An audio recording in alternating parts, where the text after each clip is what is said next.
네, 여러분 안녕하세요. 생각수북 심포지엄 1, 2교시 진행을 맡게 된 연구기획부 교사 김민지입니다. 자, 오늘 1, 2교시는 수업량 유연화에 따른 학교 자율적 교육과정으로 마련된 시간이고요.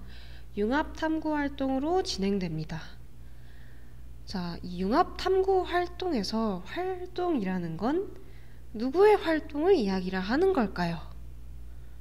선생님의 활동을 이야기하는 건 아니겠죠.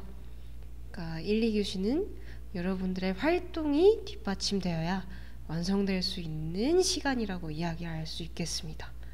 1교시는 딱히 필요가 없을 수도 있는데 2교시에는 실습을 위해서 인터넷이 연결된 노트북이 필요하고요. 그 노트북에 엑셀 프로그램이 깔려 있거나 구글 스프레드시트를 열 수 있어야 돼요. 그래서 혹시 준비가 되어 있으면 같이 하면서 따라오시면 좋을 것 같고요.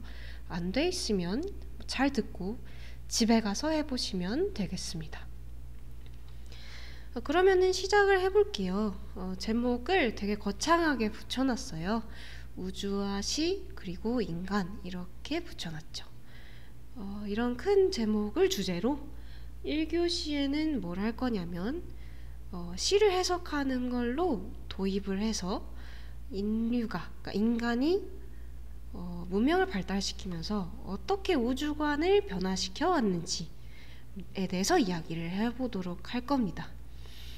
그러고 나서 2교시에는 실제로 여러분들이 밤하늘을 관측해서 데이터를 얻어냈다고 치고 그 천문 데이터를 실질적으로 분석을 해보는, 시각화 및 분석을 해보는 시간을 가지도록 하겠습니다. 자, 시작에 앞서 뜬금없이 이 크리스마스 성단의 사진을 가지고 왔어요. 지금 이 영상을 녹화하는 오늘은 12월 24일 크리스마스 이브입니다. 항상 이렇게 12월이 끝자락에 다다르게 되면은 한 해를 돌아보는 시간을 가지게 되는데요. 여러분들은 올 한 해 어떠셨나요? 1학년 학생들 같은 경우에는 굉장히 특별한 한 해였을 것 같아요. 한영고등학교에 처음 와서 고등학생 생활을 이제 처음 시작을 한 거니까 보람찬 한 해였기를 바랍니다. 선생님 입장에서도 올해는 굉장히 특별했어요. 왜냐하면 선생님도 이번에 한영고등학교에 처음 오게 되었고 그래서 한영고등학교가 처음이었으니까 특별한 한 해였죠. 여러분들을 처음 만났으니까. 여러분들은 한영고등학교의 첫인상이 어땠는지를 기억을 하고 있나요? 저 같은 경우에는 이 한영고의 첫인상을 굉장히 좋게 만들어준 하나의 큰 계기가 있었어요. 사소한 계기였어요. 사소한 계기가 있었는데 그 얘기로 한번 오늘 1교시를 시작을 해볼까 합니다. 처음 학교에 와서 뭘 받았냐면은 이렇게 생긴 책자를 받았어요. 이건 학교 교육계획서라는 건데 여러분들도 학교 홈페이지 가셔서 언제든지 다운로드 받으셔서 살펴보실 수 있습니다. 이 한영고등학교의 1년간의 교육과정이랑 교육활동들이 나와 있으니까 여러분들한테도 도움이 되는 내용이 많을 거예요. 그러니까 이걸 처음 딱 받았어요. 근데 이 안에 교육활동이나 과정을 보고 인상이 좋아졌다 이런 거는 아니고요. 첫 장을 딱 넘기니까 여러분 뭐가 있었냐면 상징이 이렇게 있고 그 밑에 보니까 교훈이랑 이 교가가 있더라고요. 이 교가는 여러분들도 전부 어떤 노래인지 알죠? 선생님은 이때는 무슨 노래인지 모르고 절대음감이 아니라 이걸 본다고 음악을 알 수는 없으니까 그냥 가사만 천천히 읽었어요. 그러니까 가사를 읽는데 가사가 너무 좋은 거예요. 선생님도 초중고를 다 나왔으니까 최소 3개의 교과는 잘 알고 외우고 있을 거 아니에요. 그쵸? 그 3개의 교과랑 결이 다르다 싶을 정도로 이 가사의 내용이 굉장히 좋더라고요. 그래서 와, 정말 좋은 교과를 가지고 있는 학교구나 라는 생각이 들었던 것 같습니다. 알고 보니까 이 교과를 작사한, 그러니까 이 교과의 가사를 만든 이 윤석중이라는 분이 동시를 짓는 걸로 굉장히 유명한 시인이시더라고요. 그래서 우리는 우리 교과를 부르면서 이 가사는 한편의 시와 같은 가사다라고 생각을 하면서 부르셔도 될 것 같아요. 그러니까 이것도 어떻게 보면 시가 될 수 있다는 거죠. 오늘은 이 교가라는 우리 한영고등학교의 시에서 내용을 좀 도입을 해보도록 하겠습니다. 자, 우선은 이 그러니까 이 교가라는 시를 한번 쭉 읽어볼게요. 반짝이는 진리의 별을 찾아서 험한 파도 헤치며 나가는 우리. 한영 한영 배움의 바다, 한영 한영 배움의 벗들. 자, 이 시가 굉장히 좋다고 느꼈던 가장 첫 번째 지점은 뭐냐면 굉장히 짧은 문장, 단순한 말들로 구성되어 있고 전혀 길지 않잖아요. 한영 부분을 빼면 진짜 몇 문장 안 되죠. 그럼에도 불구하고 이 시가 전달하고자 하는 이미지, 머릿속에 그려지는 이미지가 굉장히 아름답고 일관적으로 머릿속에 딱 떠오른다는 거, 그 부분이 굉장히 대단하다라는 생각이 들었던 것 같아요. 자, 어느 정도로 잘 전달이 되냐? 이미 이 가사를 이미지로 캡처해서 챗GPT한테 주고 추가적인 명령을 안 넣고 이 가사에 어울리는 그림을 그려줘 라고 이야기를 했어요. 그 이야기를 했더니 진짜 거의 한 번에, 그러니까 추가적인 대화 없이 한 번에 이런 좋은 이미지를 제공을 해줬습니다. 보면은 별들이 있고 별들을 따라서 배를 타고 학생들이 향해 가고 있죠. 그리고 주변에 이렇게 바다가 쭉 있고 하늘에는 깜깜한 와중에 별이 떠 있는 그런 일관적인 아름다운 이미지를 이 짧은 시로 상상할 수 있다는 게 우선 굉장히 아름다운 점이었던 것 같습니다. 자, 그럼 좀 더 세부적으로 생각을 해볼게요. 자, 먼저 우리가 향하는 이 항해의 목적지, 이 목적지가 어딘지를 생각을 해보면 이 진리의 별, 구체적으로 말하면 이 진리라고 이야기를 할 수가 있죠. 그러니까 우리가 가고 있는 곳은 이 별을 향해서 가고 있는 거예요, 그렇죠?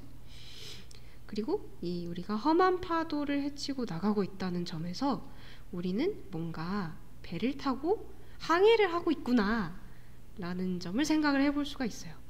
이 우리라는 말에서 어떤 이미지가 그려지냐면, 저는 개인적으로 이 한영인들이 한 배를 타고 가고 있구나, 여러분들은 한 배를 탔구나, 그런 이미지가 좀 전달이 된다고 생각이 들었습니다.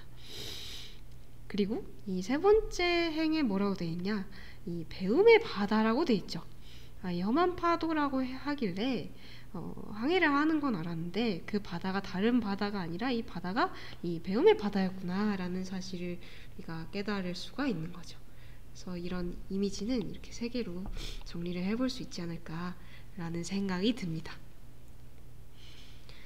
자, 근데 여기서 우리의 목적지, 그러니까 왜 우리가 배움의 바다를 항해를 하냐라고 하면 이 진리의 별을 찾기 위해서예요. 근데 사실 이 별을 찾아서 항해를 한다는 것은 좀 굉장히 허무맹랑하게 들릴 수도 있어요. 왜 그럴까요? 사실 여러분들 생각을 해보시면 우리가 어떤 별을 따라간다고 해서 그 별에 도달할 수는 없습니다. 별을 따라간다 해도 실제로 별에 닿을 수는 없어요. 여러분들 태양을 제외하고 지구와 가장 가까운 별, 프록시마 센타우리라고 하는데요. 그 프록시마 센타우리마저도 빛의 속도로 3년 넘게 이동을 해야 갈 수 있는 거리에 위치를 하고 있습니다. 그리고 꼭 그렇게 멀지 않더라도, 사실 우린 바다 위에서 움직이는 거니까 아무리 별 따라가더라도 다시 제자리로 돌아오게 되겠죠. 지구는 둥그니까. 어찌됐든 그러니까 별을 찾아가고 있지만 별 따라간다고 해도 실제로 별에 닿을 수는 없을 거예요. 근데 이 별이 그냥 별이 아니라 진리의 별이었죠. 그러니까 사실 별이랑 진리라는 걸 이제 비유로 같이 묶은 거잖아요. 그러니까 이런 생각이 들더라고요.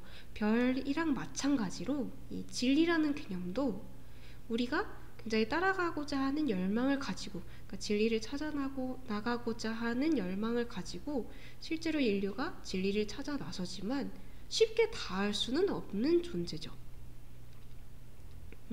쉽게 닿을 수는 없는 존재다. 그래서 이 별이라는 거랑 진리라는 거의 비유가 굉장히 잘 맞다라고 느끼게 되었어요. 근데 그럼에도 불구하고 우리는 이 별을 따라가고 있어요. 진리의 별을 찾아서 가고 있습니다. 자, 그럼 이 별을 따라가는 게 그렇게 무의미하냐? 라고 물어본다면 여러분, 전혀 그렇지 않죠. 이 시가 또 재밌는 점이 뭐냐면 실제로 GPS도 없고 나침반도 없던 시절에 항해사들은 뭘 길잡이로 삼아서 항해를 했냐면 별을 길잡이로 삼아서 항해를 했다는 점이에요. 별에 닿을 수 없어도 별을 따라가면 우리가 어떤 특정한 방향성을 찾을 수 있다는 거죠. 그러니까 별을 따라가기 위해서 노력을 하다 보면 별에 닿지 못해도 길을 찾을 수 있다는 거죠. 근데 우리 한영인들이 한 배를 타고 이 별을 찾아가고 있었잖아요. 그런 뜻에서 약간 이런 생각이 들었어요. 이 한 배를 타고 배움의 바다를 열심히 항해를 해요. 험한 파도를 헤치면서.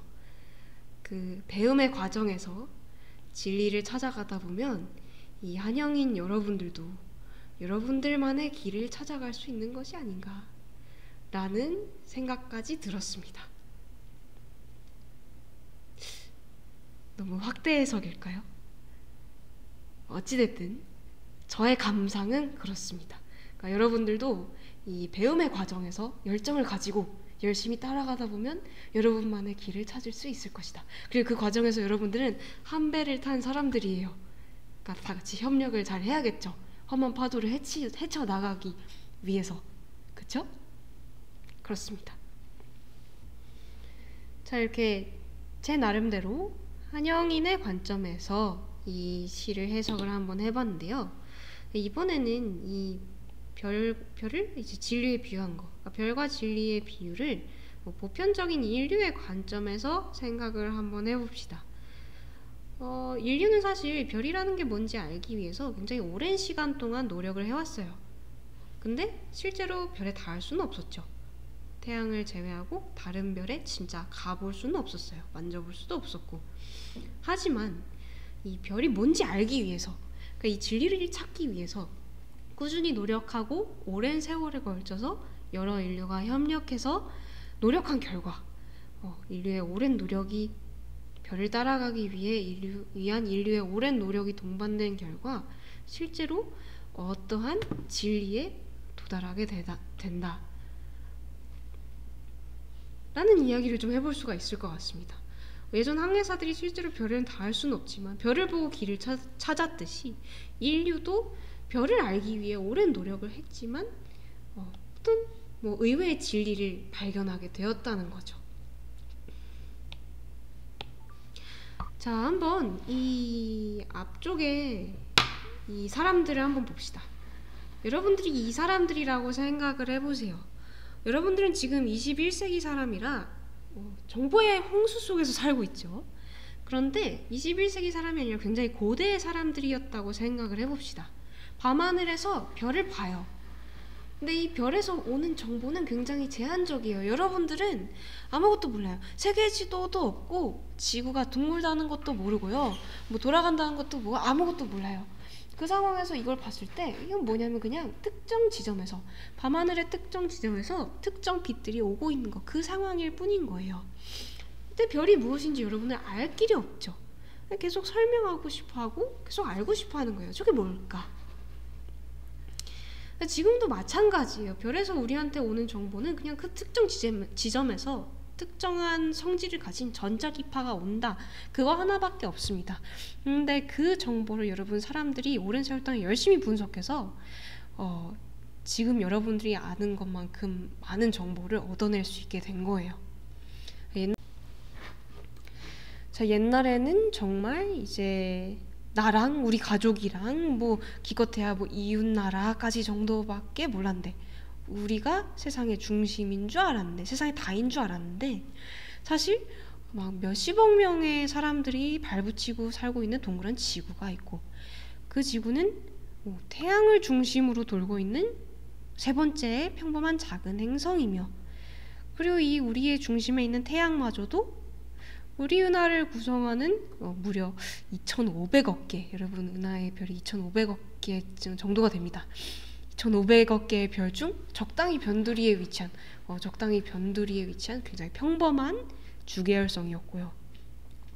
또 우리 은하 같은 경우에는 10만 개 이상의 은하를 포함하고 있는 초은하단의 일부이고요. 이 초은하단도 굉장히 많아서 관측 가능한 우주 전체에만 여러분 은하들이 2조 개 이상이 있다고 알려져 있습니다. 관측할 수 없는 부분은 또 얼마나 방대하게 펼쳐져 있을지 우리가 사실 알 수도 없어요. 그러니까 사실 우리가 이제 우리밖에 모르던 이 세상에서 저 별빛들만 보고 저런 어떤 철학적인 질문에 대해 답을 할 수 있는 어떤 일종의 진리를 얻어내게 된 거죠. 우리 인간은 누구인가? 어떤 존재인가? 라는 거시적이고 철학적인 진리에 대해 우리가 이렇게 거대한 세상에 살고 있는 작은 일부구나 라는 힌트를 얻게 되었다는 거죠. 서론이 굉장히 길었는데요. 이 1교시에 하고 싶은 얘기는 뭐냐면 인류가 우리가 세상의 중심이 아닐지도 몰라, 여기가 세상의 다가 아닐지도 몰라 라는 것을, 우주를 발견하기까지의 이야기를 1교시에 간략하게 좀 다루려고 합니다. 자, 아까 전에 막 2조 개 이상의 은하, 초은하단 얘기까지 했는데, 초은하단 발견하는 얘기까지 하려면은 2시간이 아니라 한 2학기 정도 필요할 수도 있어요. 오늘은 약간 초반까지의 이야기, 그러니까 지구가 중심이 아니었구나를 발견하게 되는 거기까지 이야기만 하고 마무리를 하도록 하겠습니다. 자, 아까 전에 뭐라고 했냐면 항해사들이 별을 보고 길을 찾을 수 있다라고 이야기를 했어요. 그러니까 요즘은 GPS가 발달해서 별을 활용하지는 않지만 아직까지도 천문 항해학이라는 학문이 있습니다. 아직도 별을 보고 길을 찾을 수 있다는 거죠. 여러분, 왜 별을 보고 길을 찾을 수 있을까요? 그건 여러분, 별들이 굉장히 규칙적으로 정해진 위치에 나타나기 때문이에요. 구름을 보고 길을 찾는다고 이야기하면 사실 그건 굉장히 이상한 얘기겠죠. 구름은 계속 움직이잖아요. 그렇죠? 구름이 어디에 나타날지는 아무도 예상할 수 없는 거잖아요. 그런데 별은 어디에 뜨고 지는지 우리가 정확하게 알 수 있고 예측을 할 수가 있다는 거죠. 사실 우리가 환경을 제한하지 않고 관찰할 수 있는 자연현상 중에 이렇게까지 오차없이 예측 가능한 현상은 생각보다 별로 없습니다. 자, 얼마나 규칙적인지 잠깐만 한번 볼게요. 이게 2교시에 활용할 이 천체 관측 시뮬레이션 프로그램인데, 이게 오늘의 밤하늘입니다. 제 녹화 시간 기준 오늘이죠. 여기서 만약에 시간을 1분씩 뒤로 돌려본다고 합시다. 1분씩 뒤로 돌려보면은 1분마다 정확히 비슷한 만큼씩 별들이 서쪽으로 슬슬 물러나요. 이건 여러분 남쪽 하늘을 봤을 때 얘기고, 북쪽 하늘을 보게 되면은 똑같이 1분씩 돌렸을 때 이렇게 동그랗게 돌아가게 되죠. 이걸 여러분들 좀 더 구체적으로 표현을 해보기 위해 이 적도 좌표계라는 걸 나타내 보면은 뭔가 이 좌표계를 기준으로 돌아가고 있구나 라는 것들을 여러분들이 확인을 하실 수가 있어요. 근데 이게 일정하게 움직이는 건 알겠는데 또 뭐가 또 대단하냐면 이게 분뿐만이 아니라 날짜 단위에서도 비슷하게 바뀌어요. 12월 24일이잖아요. 매일매일 똑같은 시간에 나가서 별을 관측을 한다고 했을 때도 비슷한 모양으로 동쪽에서 서쪽으로 별들이 이동을 합니다. 그러니까 1년에 한 바퀴씩 돌아가게 되는 거죠. 그리고 여기 별들의 상대적인 위치, 이 별하고 이 별이 자리를 바꾼다거나 얘가 이쪽으로 도망가 버린다거나 그런 일은 절대 일어나지 않습니다. 그렇기 때문에 우리가 1년에 한 바퀴씩 도는구나, 하루에 이만큼씩 이동을 하는구나를 알고 별들의 위치를 알고 있으니까 그걸로 길을 찾을 수가 있는 거죠. 그렇습니다. 우리가 사실 예측할 수 있는 게 별로 없다고 아까 이야기를 했었죠. 예를 들어서 날씨 같은 경우에는 뭐 당장 내일 날씨도 우리가 정확하게 예측하기가 어려워요. 그리고 뭐 어디에 뭐 나무가 많이 자랄지 뭐 이런 것도 사실 예측하기 굉장히 어렵고, 올해 농사가 잘 될지 안 될지 이런 것도 예측을 하기가 어렵잖아요. 근데 이 별들만큼은 정말 정확하고 구체적으로 오차 없이 예측을 할 수가 있다는 거예요. 어느 정도냐면 2025년이잖아요.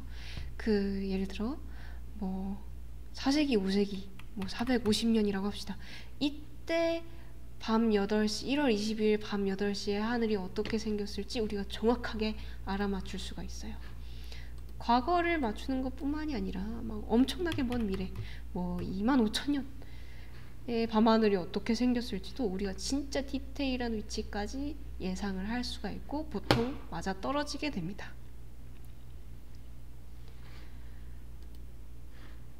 자, 뭐 옛날 사람들이 보기에 이렇게 밤하늘은 규칙적이고 뭐 정해져 있는 거예요. 우리는 이렇게까지 복잡하고 계속 변하는데, 인간이라든지 우리가 평소에 볼 수 있는 자연현상은 굉장히 복잡하고 계속 변하는데 하늘은 저렇게까지 질서정연해.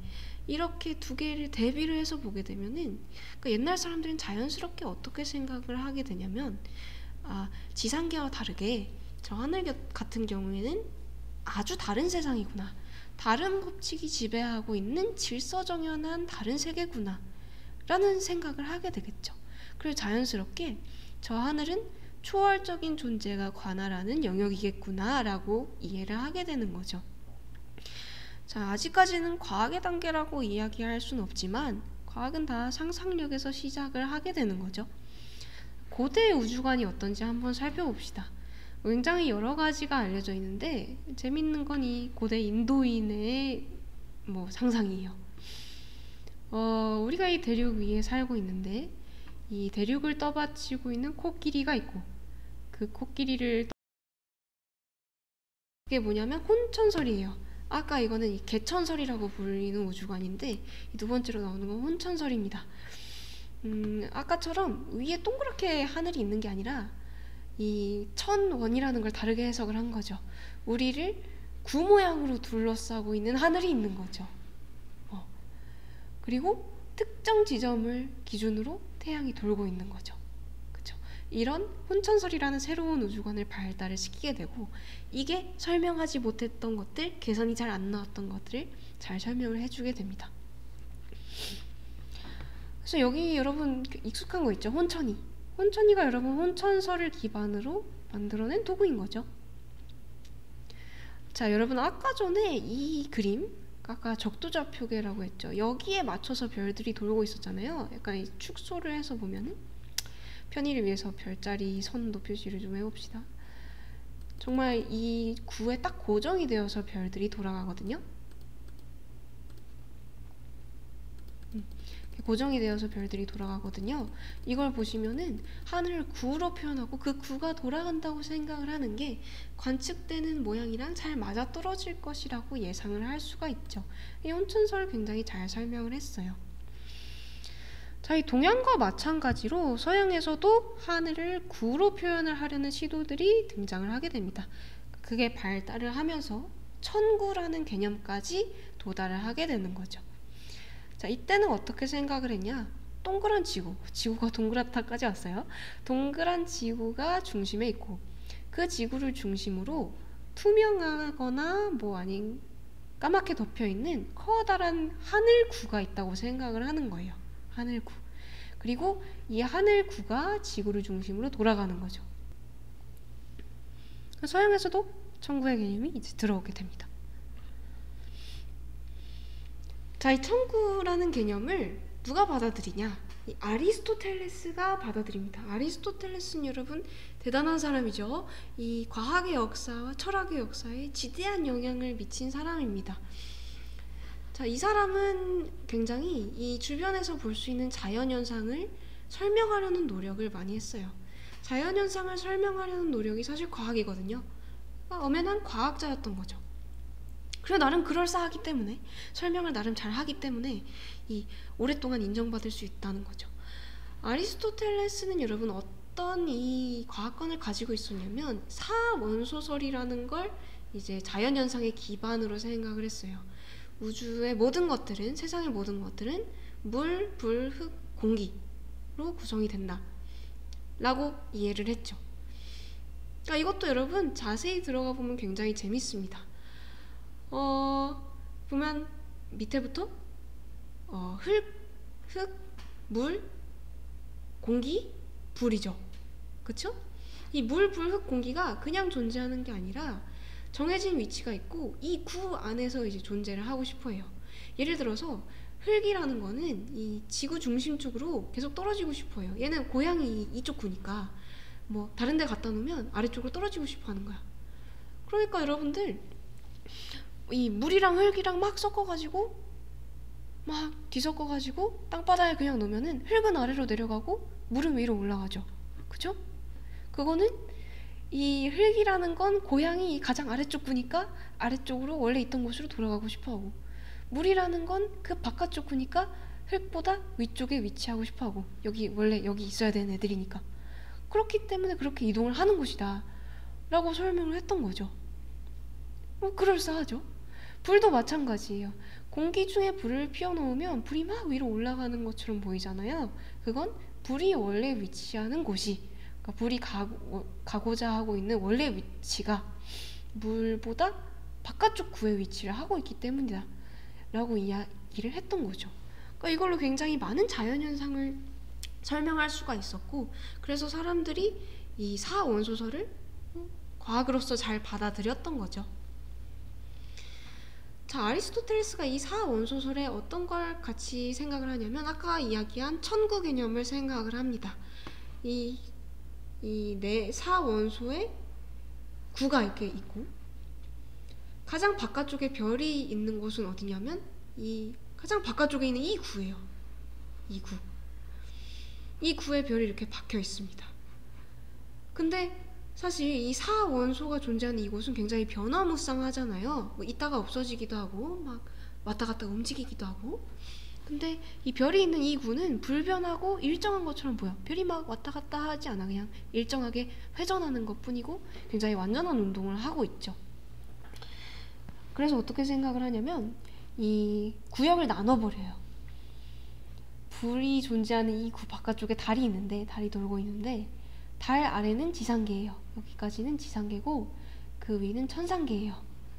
천상계는 변화가 없고 완전한 곳, 지상계는 불완전한 곳이에요. 천상계는 완전한 원운동을 하고요. 지상계는 그렇지 않습니다. 아예 물리법칙도 다르게 작용을 해요. 천상계에는 사원소가 아닌 제5원소, 우리가 볼 수도 없고 만질 수도 없는 원소가 여길 꽉 채우고 있고, 별들은 완전한 원운동을 하게 되는 거죠. 이게 여러분 아리스토텔레스가 이야기했던 우주입니다. 아리스토텔레스가 이해했던 세상이었던 거죠. 여러분들 이런 걸 되게 비과학적이라고 생각을 할 수가 있는데 비과학적이라고 이야기할 수 없습니다. 나름대로 자연현상을 관찰해서 그걸 뭐 논리적으로 설명하려는 시도였으니까 그 당시에는 정설이었던 거죠. 과학이었던 거죠. 그게 아리스토텔레스의 우주론이었습니다. 별이 붙어있고 천구가 움직인다 라고 설명했다고 이야기를 했어요.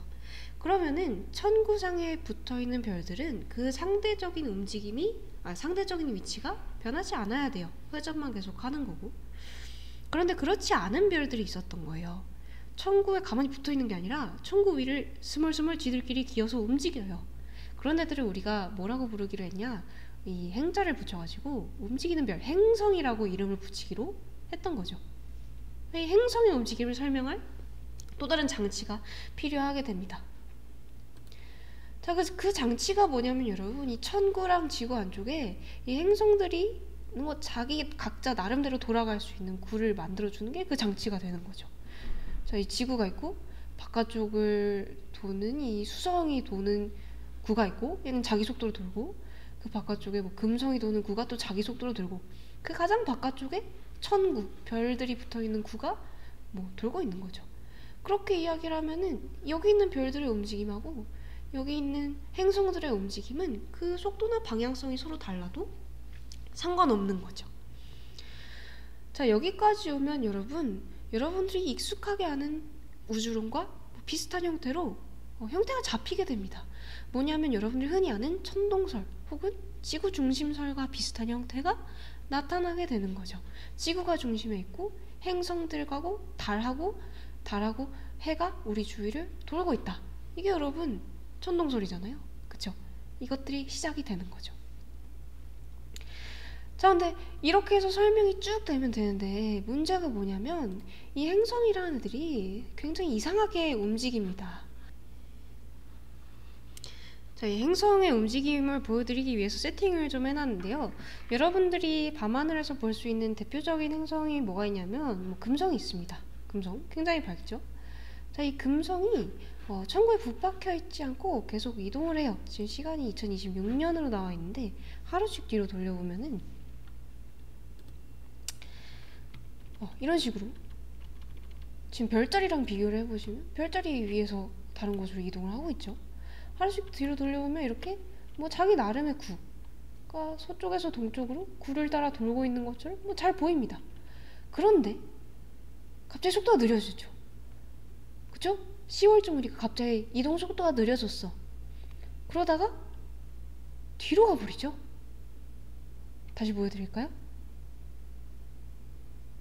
원래 이제 여기에서 이쪽으로 쭉 오다가 멈추더니 뒤로 가는 거야. 그 다시 앞으로 가. 빙글 돌았다가 오는 거죠. 그쵸? 굉장히 이상한 현상인 거예요. 분명히 천상계에 있는 것들은 그 아리스토텔레스의 이론에 의하면 완전한 이제 등속 원운동을 해야 되는데 어떤 존재가 앞으로 가다가 뒤로 갔다가 다시 간다? 앞으로 갔다가 뒤로 갔다가 다시 간다? 라는 건 사실 굉장히 설명할 수 없는 이상한 현상인 거죠. 그러니까 행성들은 이런 식으로 이상한 방식으로 운동을 하더라는 겁니다.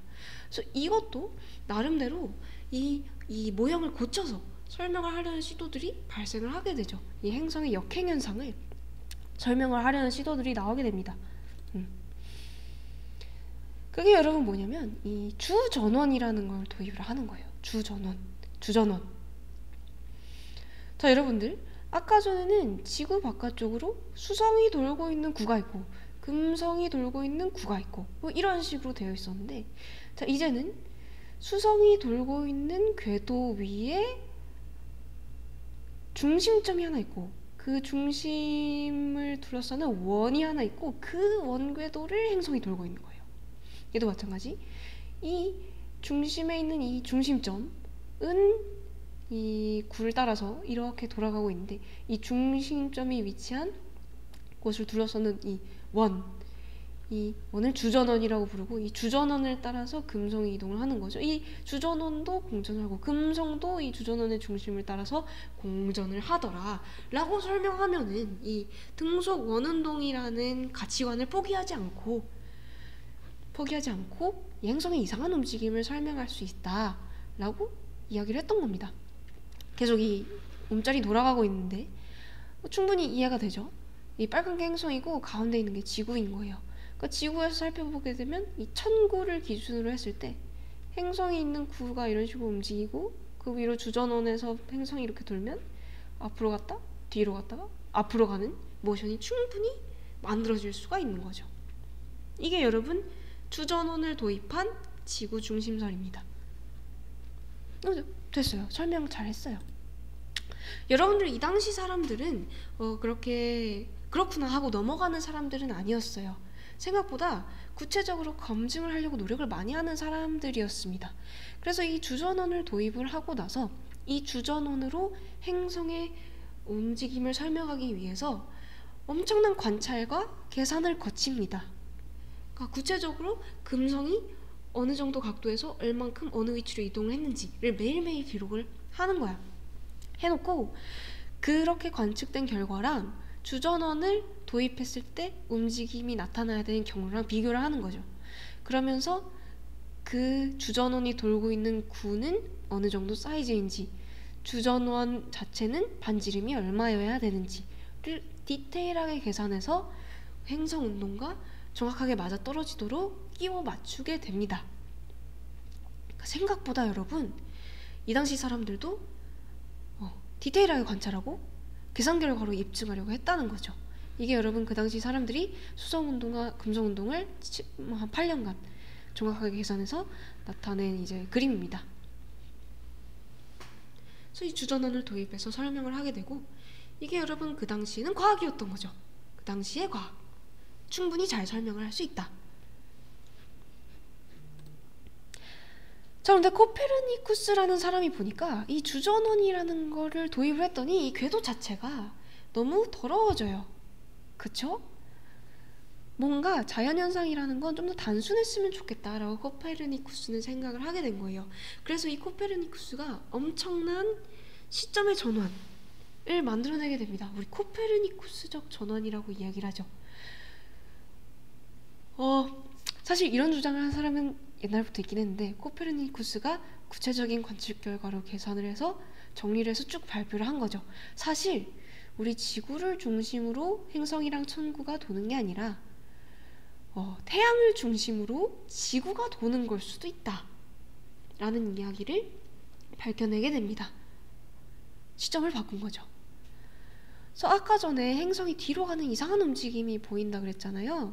그런 움직임도 여러분 이 태양 중심을 지구랑 다른 행성이 돌고 있다라고 가정을 하고 살펴보면 충분히 설명할 수 있다는 겁니다.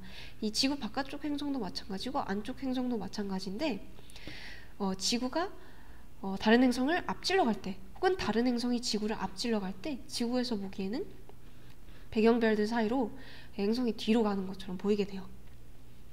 이 움직이는 짤을 보면 충분히 이해 가능하죠. 그쵸? 이렇게 설명할 수 있다라고 이야기를 하고 태양 중심설을 들고 오게 됩니다. 처음으로 지구가 세상의 중심이 아닐지도 몰라 라는 것을 구체적인 과학으로 들고 온 사람이었던 거죠. 그 당시 사람들은 이거에 그렇게 크게 위협을 느낀다고는 하진 않습니다.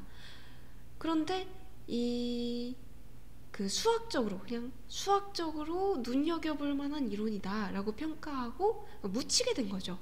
왜 묻히게 되었냐라고 하면은, 코페르니쿠스가 디테일하게 계산을 해본 결과 이런 모형으로 실제적인 그 행성들의 움직임을 정확하게 계산해서 끼워 맞추려면 좀 보조장치들이 많이 필요했던 거예요.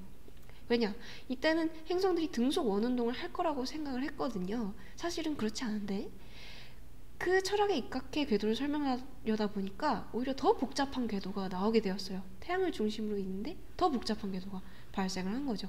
그래서 그냥 흥미롭긴 한데 좀 더 지켜봐야 될 것 같다, 이런 식으로만 얘기가 나오고 살짝 묻히게 됩니다. 그러다가 이제 누가 등장을 하는 거냐면, 여러분들이 익숙하게 아는 갈릴레오 갈릴레이가 등장을 하게 되는 거죠. 갈릴레오 갈릴레이는 여러분 1600년대쯤 살던 사람인데, 이 사람이 한 거대한 업적 중 하나가 뭐냐면 망원경을 처음으로 하늘을 관찰하는데, 그러니까 천체를 관찰하는데 망원경을 처음으로 써서 기록으로 남긴 사람이었다는 겁니다. 무언가 이제 확대해서 보여줄 수 있다는 이 망원경이라는 장치를 개조를 해가지고 밤하늘을 보는데 써봤어요. 갈릴레이가 밤하늘을 봤더니 우리가 완벽한 원을 이루고 있을 거라고 생각했던 달이 이렇게 울퉁불퉁한 거예요.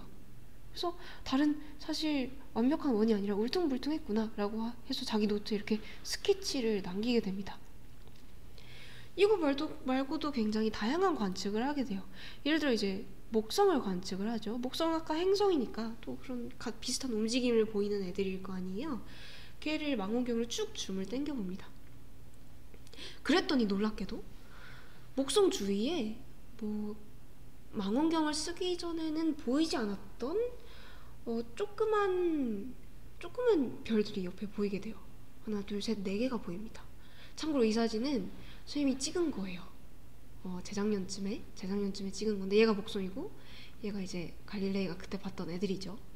이걸 갈릴레이가 노트에 이렇게 표시를 해놓습니다. 근데 조금 시간이 지난 후에 다시 봤더니 이 목성은 그대로 있는데, 여기 있는 다른 조그만 이 주변 별들의 위치가 움직인 겁니다. 전혀 다른 형태로. 원래 이렇게 있었는데 이런 식으로 위치가 바뀌었던 거죠. 그래서 그 다음엔 이렇게 가네? 다음 좀 시간을 두고 봤더니 그 다음엔 이렇게 가네. 그렇게 여러 날짜 동안 관측을 해보니까 놀라운 사실을 발견을 해낸 거죠. 여기 있는 조그만 4개의 천체들이 바로 이 목성을 중심으로 회전을 하고 있더라, 목성을 중심으로 공전을 하고 있더라라는 사실을 알아내게 된 겁니다. 사실 이거는 어마무시한 발견이었어요. 왜냐하면 그 당시에는 지구를 중심으로 모든 천체들이 공전을 한다고 생각을 했고, 뭔가 다른 걸 중심으로 공전을 하는 건 이상한 거라고 생각을 했거든요. 그렇기 때문에 지구가 아닌 다른 걸 중심으로 회전하는 천체가 있다는 거는 꼭 지구가 중심이라는 걸 중심이 아닐 수도 있다라는 걸 시사하는 거랑 마찬가지인 얘기가 되는 거죠. 그래서 이걸 발견하고 이제 갈릴레이가 깜짝 놀라게 되는 거죠. 자, 그러면서 이 갈릴레이가 이런 걸 발표를 하면서 일반 대중들도 이 얘기를 듣고 점차 정말 지구가 우주의 중심이 아닐 수도 있겠다. 지구랑 이제 천상계가 이렇게 우리가 살고 있는 지구, 그리고 질서정연한 신이 주관하는 천상계, 이렇게 꼭 나눠져 있는 게 아닐 수도 있겠다라는 것들을 일반 사람들도, 그러니까 과학을 많이 접하지 않는 일반 사람들도 점차 알아가게 되는 겁니다. 그런 것들 때문에, 일반 대중들한테 이런 것들이 퍼지는 것 때문에 갈릴레이가 종교 재판에 회부되게 된 거죠, 사실. 그 전까지도 이제 태양 중심설이 그 전에 있었음에도 갈릴레이가 종교 재판에 넘겨지게 된 거는 이렇게 단순하고 명백한 걸로 지구가 중심이 아닐 수도 있다라는 거를 대중들 앞에 보여줬기 때문이다라고 이야기를 할 수가 있는 거죠. 목성 말고도 굉장히 다양한 천체를 관측을 합니다. 뭐 예를 들어서 토성을 관측을 해요. 이것도